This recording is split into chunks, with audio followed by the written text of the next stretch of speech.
ಹುಬ್ಬಳ್ಳಿಯ ಶ್ರೀ ಅಯ್ಯಪ್ಪ ಸ್ವಾಮಿ ಸನ್ನಿಧಿಯಲ್ಲಿ ಆಕಸ್ಮಿಕ ಅಗ್ನಿ ಅವಘಡ ಸಂಭವಿಸಿದ್ದು, ಅದೃಷ್ಟವಶಾತ್ ಯಾವುದೇ ಪ್ರಾಣಹಾನಿ ಸಂಭವಿಸಿಲ್ಲ. ಹುಬ್ಬಳ್ಳಿಯ ಹೊಸೂರಿನಲ್ಲಿ ಇಂದು ಬೆಳ್ಳಂಬೆಳಗ್ಗೆ ಅಯ್ಯಪ್ಪ ಸ್ವಾಮಿ ಸನ್ನಿಧಿಯಲ್ಲಿ ಅಯ್ಯಪ್ಪ ಸ್ವಾಮಿ ಮಾಲಾಧಾರಿಗಳು ಇಂದು ಇರುಮುಡಿ ಪೂಜೆ ಇರುವ ಹಿನ್ನೆಲೆ ಪೂಜೆಗೆ ಬೇಕಾಗುವಂತಹ ಸಾಮಗ್ರಿಗಳನ್ನು ತರಲು ಹೋದಂತ ಸಂದರ್ಭದಲ್ಲಿ ಆಕಸ್ಮಿಕವಾಗಿ ಅಗ್ನಿ ಅವಘಡ ಸಂಭವಿಸಿದ್ದು, ಸ್ಥಳೀಯರು ಅಗ್ನಿಯನ್ನ ನಂದಿಸಲು ಹರಸಾಹಸ ಪಟ್ಟಿದ್ರು. ಸ್ಥಳಕ್ಕೆ ಅಗ್ನಿಶಾಮಕ ದಳ ಸಿಬ್ಬಂದಿ ಆಗಮಿಸಿ ಬೆಂಕಿಯನ್ನ ನಂದಿಸುವಲ್ಲಿ ಯಶಸ್ವಿಯಾದರು. ಘಟನೆಯಲ್ಲಿ ಅದೃಷ್ಟವಶಾತ್ ಯಾವುದೇ ಪ್ರಾಣಹಾನಿ ಸಂಭವಿಸಿಲ್ಲ.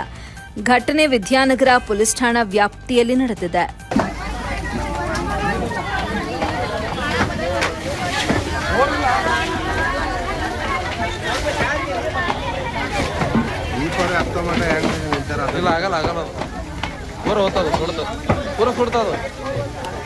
ಈ ಮನಿಗೆ ಹೋಗ್ಬಾರ್ದು. ಅಲ್ಲಿ ಮೇವ ಇದು ಕಡಿಗೆ ಇಲ್ಲದಲ್ರಿ, ಅಲ್ಲ ಕಣಿಗೆ ಬಿಡ್ರಿ, ಏನ್ ಮಾಡಬೋಡ್ರಿ, ಯಾರಿಗೆ ಏನು ಅನ್ನೋ ತೆಗೆದು ಬಿಡ್ರಿ. ಆ ಕಣಿಗೆದು ಏನಿಲ್ಲಲ್ರಿ ಅಲ್ಲಿ. ಹಾ ಮತ್ತೆ ಈ ಕಡೆ ತಗೋತೈತಿ ನೋಡ್ರಿ.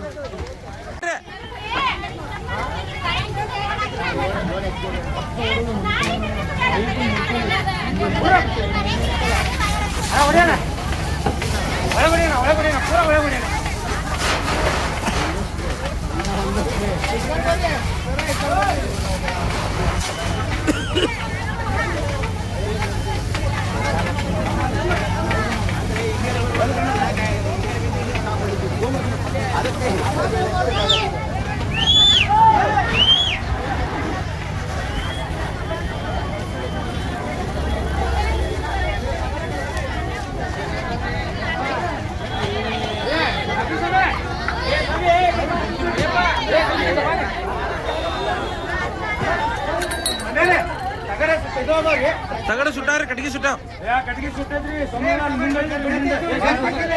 ಸರ್ ಇನ್ ಸರ್ ಅನುಕೂಲ ಮಾಡ್ಕೊಡು. ಈ ಕಡೆ ಹಿಂಗ್ ಸರ್ರಿ ಎಲ್ಲರೂ, ಹಿಂಗ್ ಸರ್ರಿ ಪೂರ ಹಿಂಗ್ ಸರ್ರಿ ಎಲ್ಲರೂ.